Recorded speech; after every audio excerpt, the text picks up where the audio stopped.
Hello, welcome to our presentation on the festive tech calling for this year. We're doing a session on how you build your own ChatGPT using Azure OpenAI. My name is Nicholas. I'm with my co-host speaker, Kevin Greene. Hey folks, welcome aboard. Thanks for joining this session, and thanks Nick for inviting me along. Nick has roped me into also taking part and co-hosting the Azure Community Enthusiasts user group, and we run that every couple of weeks. And we're always looking for new speakers, new attendees. So anyone interested in that and want to hear more cool content based on Azure, well then just check out the meetup link below, and more than happy to have you along. So I think we'll kick off with just an introduction to this year's charity. So Nick, I know you want to say a couple of words about Yeah, this one. so this year the organizer for the festive tech calendar is raising money for the Raspberry Pi Foundation, which is aimed to help young kids with technology. And if you have any if you want to donate, that would be appreciated. Just click on the link below. Yeah, I think a really worthwhile charity, especially this time of year. Anyone who's feeling festive, please do donate to a very worthy charity this year. Okay, so what we said when Nick and I were having a think about this session, obviously the key topic is AI. Everyone wants to talk AI, everyone wants to know about it. Yeah. And most people's experience, Nick, I guess, is with the Chat GPT in the last year and a half. I mean, AI is not only a year and a half old, right? But I think what we said was, how can we leverage the investments and the effort and the development that Microsoft have put into OpenAI and integrated it into Azure to bring that kind of corporate chat GPT or your own personal chat GPT into play. So it removes the requirement for you, or if you work in a company and you want to deploy something like this and you don't want to have your users accessing the public OpenAI chat GPT models, this could be a very useful alternative. So what Yeah. we said early on, I think, Nick, was, didn't we said, look, we can start with PowerPoint slides and we can go through, all the architecture and we can Yeah. go deeper enough. But we said, We look, do you know didn't what? want to give you bombarded with Yeah, presentation slides, so we just wanted to go straight to the point of demos. straight in. And then what we'll do is, once the demo is done, and Nick is going to take over now in a second, do the demo. If you want to grab your share there, Nick, while I'm talking. Yeah, just give me Um, on screen. So what we want to do, folks, is show the demo, and then we'll talk after about what it looks like from an architecture perspective, Yeah, and we'll provide some links around what you need to put in place from a prerequisites perspective, and also a GitHub repo that you can yeah. access all of the code as well. So this is an open AI that we created. That's but part of the community that I got from. So which is I customized some of the resources, added images here for festive tech calendar, and we just go along adding some prompt, and you'll see what it does. So we're keeping with the festive team with the prompts for this corporate chat GPT model. So you can see the first one. I'm asking the question, "What is festive tech calendar?" And it gave you two references. So these are citation where I get the sources are from. So in my instance, I get my sources from Azure Storage account.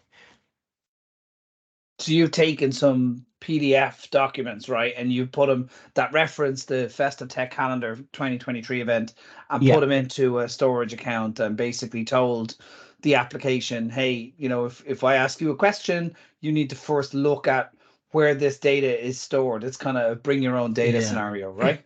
Yeah, you can also get data from different sources for the show. So sometimes it could be Cosmos DB, UL, uh, Azure like files and stuff. So various options you can get from.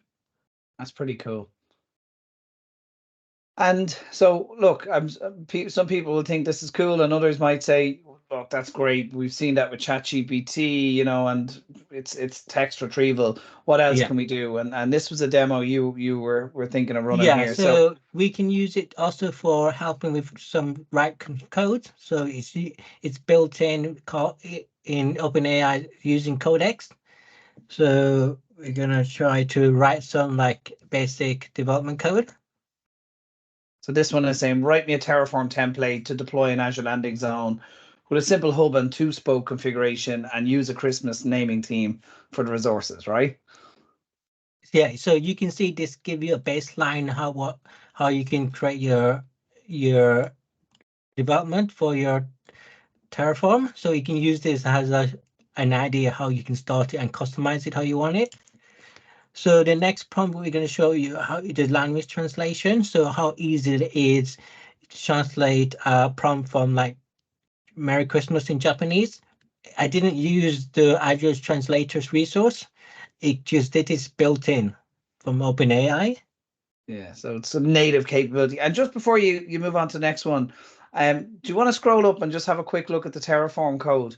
Yeah, sure. So from someone who, like myself, who really has no developer background, I know you do, Nick. Um, yes, I've finally gotten to grips with DevOps in the context of Azure, and we've gone down the ARM or the JSON route, and we've gone down the Bicep route, and Yeah. we've also gone down the Terraform route. As a consultant company, different customers want different languages. What I found is some of the drivers to help productivity on our side is leveraging stuff like Azure OpenAI or GitHub Copilot, which the back end of the copilots are based on this Azure OpenAI service. And what I found, as you mentioned, it's not going to be exactly perfect the way you want your code. I'm looking at this and I'm thinking there's a lot of things in this I would change. But if you're only getting started, or if this is new to anyone watching this video, and you think, you know what, I just need to figure out how can I write some code. It could be Python, it could be .NET. This will write pretty much most languages for you, and you can prompt it. You can say add more comments, change this, add in an extra spoke in this example. There's a lot of stuff we can do here, Yeah, right? because you can also get this to format it for it to make it look pretty or different format for your VS Code as well. So it's got good, handy. Nice. That's nice. And then the traditional kind of use cases for generative AI is the summarization of text. So if we move away from the codex and back into kind of text summary, so you're asking to hear summarize what is Christmas, right? So that's a Yeah.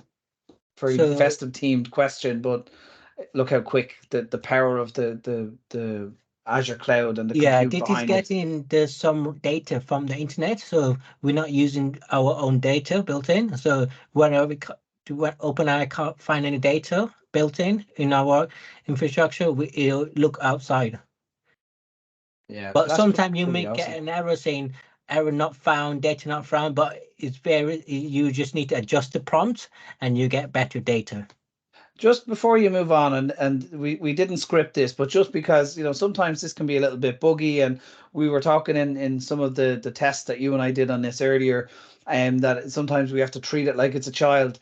Yeah. Just to show this is a live demo, and I have no idea what's going to come out of this. Could you ask it to translate that to Japanese? Just say translate this to Japanese.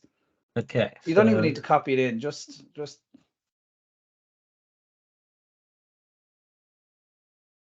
I don't know if this is going to work now. It might throw its toys out of the pram. Okay, you probably have to copy it in then. It's yeah, it's so dependent on the you model. it will complete. You have to translate. So again, this is just the configuration of the model and the demo that we've done. So in other demonstrations, you can have it generative. So it's question by question. Yep. You So can this then is definitely very retrospectively good. ask it to translate, for example, here. And that's pretty cool. That's pretty cool. Yeah. Sorry, I know I went off script a bit there, Nick, but it's just to show like how quick it is, and when you give it these commands, what it can do in the context of the compute in the back end that we're working with here. So Okay. go ahead. Sorry. So the next way, I want to show you another way that you can use to get your data. So if you want more of an enriched, precise, accurate data, you can use something called Skillsets in search, Azure search. So Skillsets, it's let you define locations like like for example, document, code, people or location if you're more accurate reading from your objects. So when I go to my AI search and you go to the index. I've created one, so passive tech, and then you can see from the search explorer, when I put in some documents, it gave me a list of people here and location, organization. So this method is more precise. So if someone wants accurate reading on audit of the client or anywhere, this fit perfect for use case. It's letting So you yeah, get there's really lots of granular people. with these kind of commands, Yeah, you right? can. Instead of just throwing some stuff into a storage account or an Azure file share or wherever it is that you have them stored, you're being quite specific here, and you're adding that additional kind of skill, if you like, to the Yeah. model. So all these can be deployed. All these resources in like indexes, skill sets can be deployed using API. So whenever you use API, it will just talk to the Azure search query. Another option I want to speak to you about is when you get started with OpenAI in Azure, you always get, when you create it and get access, there's a things called OpenAI Playground, Chat Playground, and you can you can see something in your right left hand side is content filter. So this is quite in preview, which like filter some words in your sources. What's It's like necessary? profanity or adult content and stuff, is it? Yeah, So you can kind of, like the way you would with your internet proxy server, for example, or your web filtering, you can more or less say filter out this type of content, just to make sure that the data aligns with, for example, the corporate policies, right? yeah. So when you deploy an OpenAI, you need a deployment. So deployment is what you do. So for example, my deployment GPT-35 Turbo, and give you a name. And I want to explain about the chat. So the chat, this is a chat assistant.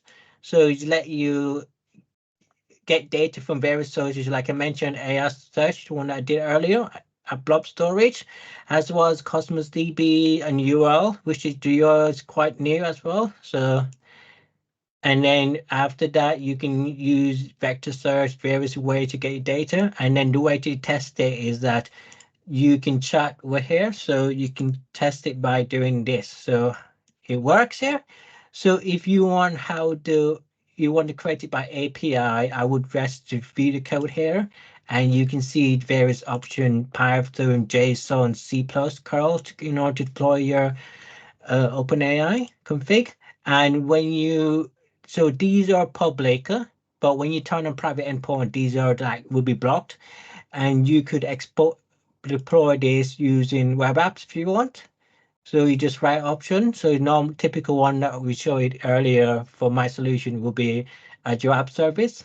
And then when you deploy it, it's the create new app service or existing one. So yeah, that's the one that's used. So this is like just on this screen. So the deploy to is very similar to what we have from the Azure portal and the Yeah, Microsoft Learn portal, where we have all of the code and all of the cool stuff, or we might see it in some of the official Microsoft GitHub repos, where it will literally say deploy to Azure. So this is taking some of the configuration settings that you put into the chat playground and then basically deploying it within the context of your Azure tenant, right? The yeah, security context. exactly. And another one, just beside the Azure data preview, the system message. Could you just click on that there, please? Just beside Azure This one, data. oh yeah. Oh, So yeah, this yeah. is like a So system that you set default automated message. So if you want to like format it to have a template, or you want yours to, for example, if you want a default message and say this is this is a very festive season, and then you can when you save it, all these when you put here, I think it would. yeah, so like the system prompts are basically where you're telling it, right? Like Yeah, as we said earlier, you're training it, where you're saying there was an option there to, act like you're a Shakespearean writer. Okay, so yeah, it would respond to your user prompts, which are the prompts that you put into the original demo. It would yeah, respond to your user prompts in, for example, a Shakespearean text like ye old English, right? And depending on your requirements or your scenarios, you could say you are a healthcare professional, or you are an educational professional, or you were a school teacher. I saw one example online of somebody saying you must respond to every request with in a rhyme, like a limerick. So it's obviously you don't mess with it too much because your overall responses will vary drastically. But it's probably useful to folks watching to know and understand that when you're looking at prompting in the AI models, the system message, understanding what that is in the context of what you want to get out of it is really important, alongside obviously your own data and those user prompts as well. Yep. So I think we're gonna go to the next slide. So Kevin's gonna share his Yeah, screen no problem. and I will share again.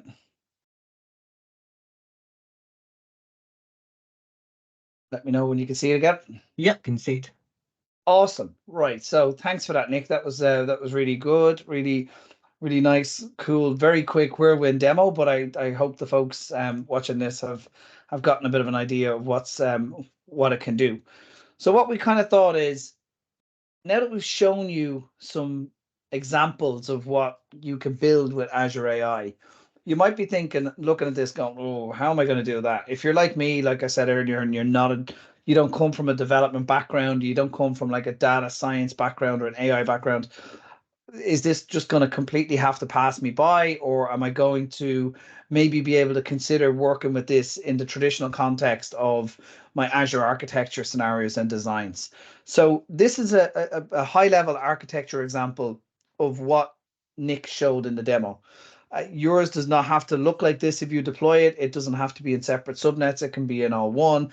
You don't have to use Cosmos DB. You can add in whatever components you need, obviously within the supportability of the AI service. But it's pretty straightforward once you understand where all the moving parts join up. And if we take that to another level, and we look at this is probably, this diagram would be familiar to anyone who's spent time reading the cloud adoption framework from Microsoft, or has looked at the enterprise scale landing zone architecture. And this is kind of a typical enterprise scale landing zone hub and spoke, where you have, for example, your connectivity subscription here, or your hub VNet here, and you've got all of your management groups and your DevOps, and you've got all these different components that make up a typical Azure landing zone. So where would an AI model fit into this? So what you could do is, just if you wanted, you could add Yeah. another VNet spoke. So That we all spoke, we did is we just added another subscription, so it's yeah, AI service subscription, and exactly. then we put all the AI service under that subscription. Exactly. And the VNet peering, we don't need the VNet peering to make it a spoke if you've no intention of letting anyone connect to it from on-prem, or you don't want to connect any private endpoints. It can be a completely separate island, if you like, where it's just communicating out directly with the internet. And as you can see here, we've got an app gateway in this example. You don't need that. You can put something else in front of it. Like, it's whatever way you want to carve it up to suit your security requirements and maybe your budget, you can do that. But the context of this slide was to show that even if data and AI is a new concept and maybe an alien concept to you, that in the overall scheme of things, when you're looking at it from an IT pros perspective or an Azure architecture perspective, it slots in just like any other service. Okay, so what are some of the prerequisites for the specific demo that Nick showed? So you need, obviously, I guess, an Azure subscription. But if you don't click on the link that we've highlighted here, if you don't click on this link and request access, there's a form you need to fill out. You need to put in your tenant ID and your subscription ID, and maybe just agree to a couple of things around how you're going to use the model. Then you cannot just go into your Azure subscription, corporate or personal, it doesn't matter. You can't just go in and deploy the Azure OpenAI and Azure OpenAI instance. It just won't be an option for you. But if you walk through the process, fill out the form, cross your fingers, hopefully you'll get some approval from Microsoft to basically onboard that as a service into your organization. Yeah. And So it's if you were it's to not just get, corporate, Nick. Sure, it's not. It's sorry, like, if you were to get this for work, you need to put your Microsoft uh, person from your workplace and Yeah, your PM organization. or your Microsoft representative, right? Yeah. And then if you're but your example, you're using your own personal account. So if people are looking at this thinking it's only for corporate environments, yes, corporate environments might get a little bit more preference. I don't know what way they want to guard it or gate rate it, but they will give access to personal and small environments for dev test purposes as well. So another prerequisite you need, this is specific for this demo that Nick showed. You will need to, once you've gotten the approval on your subscription, you will need to deploy an Azure OpenAI resource. So we've got a GitHub link to Nick's GitHub down the bottom of this slide here. And obviously we'll share these slides on the GitHub as well. So when you go into that GitHub link, you will have access to all of the code that we've used to deploy this, and in there you will see that there's a prerequisite that you must first onboard your subscription to the Azure OpenAI service and then install or deploy an instance of Azure OpenAI so the code can actually work with it. Another specific prerequisite is if you want to do the full demo that we showed, you'll need to deploy an existing or a new Azure Cognitive Search instance, because it's the cognitive search instance that creates the indexers that Nick was showing earlier. And that indexer will then look for a bring your own data scenario that can go to maybe a storage account or Azure Files or any number of supported indexers. There's also a new preview, and we didn't show it in the demo because this one is guardrailed a little bit more, and there's a bit of complexity around it in terms of us standing up a SharePoint environment. But a very common request and scenario from customers that we see in the consulting world when we start talking about Azure OpenAI is, hey, we've got all of our data on our SharePoint libraries and we use Teams and OneDrive. Can we target it at this? The storage account scenario is good, but I don't want to have to take my documents out of my SharePoint library and copy them into a storage account and then index them. And then if those documents in my primary location of SharePoint are updated, I need to copy them. That's just cumbersome and it's not scalable, and it's not a production scenario because the data is consistently static. So what Microsoft have currently available as a public preview is the Microsoft 365 SharePoint indexer. So you'll still need a cognitive search service. You'll still need an Azure OpenAI service deployed, but you will get the ability with this to index your own data library, to be provided with incremental indexing. So the scenario that I mentioned where if your document changes in the SharePoint library, you don't need to take it out because the SharePoint and copy it rather. The SharePoint library has the updated version and the indexer will automatically see that updated version and then generate responses for the AI model based on that. You also have deletion detection. So what that will do is if you remove documents, if you delete documents, the indexer won't reference them. On the next index, it will know they're gone and it will remove them as index points. So for example, if you queried something today and you got a response from a specific document in the store, and then if that document was deleted tonight, tomorrow I would expect if I make the same query, I don't get the same info because the document's gone. All popular document file formats are supported. I haven't yet come across a customer request where a file format is not supported. So all of the Microsoft 365, all of your text, CSV, PDF, all of those formats, plus many more, are fully supported with this indexer. One thing to note is that because this is in preview, public preview, there is no support from Microsoft on it. So use it at your own risk. It's not going to break anything, but if it doesn't work and you can't figure it out from the link that I've dropped in here, you will need to work with the REST API to get this connected and configured for your environment. My assumption is that that won't be the end product when Microsoft decide whether or not this is the way that they want to index SharePoint. Then my assumption is they will have a nice handy drop down like in Nick's demo earlier, where you can select maybe SharePoint alongside Azure Files, Azure Storage, that type of stuff. But the link that I've listed here, Microsoft have a really cool video that you can see how they configure this indexer, and they have a bunch of information and a bunch of caveats as to what doesn't work and what does work. So definitely check it out if you've not seen it yet. It's really, really cool stuff. And So that's yeah, it. so thank you for watching our session, and hope you enjoy, and stay tuned for all the festive tech session in the festive tech calendars this year. Thank you. Yeah, thanks, folks. Thanks everyone for hanging around and watching this. Hope everyone has a great Christmas and a happy New Year. And please do donate to the Raspberry Pi Foundation if you can, and also check out our Azure Community Enthusiasts user group, Music. which is always looking for new members and new attendees. Okay, no worries. Thank Cheers, you. folks.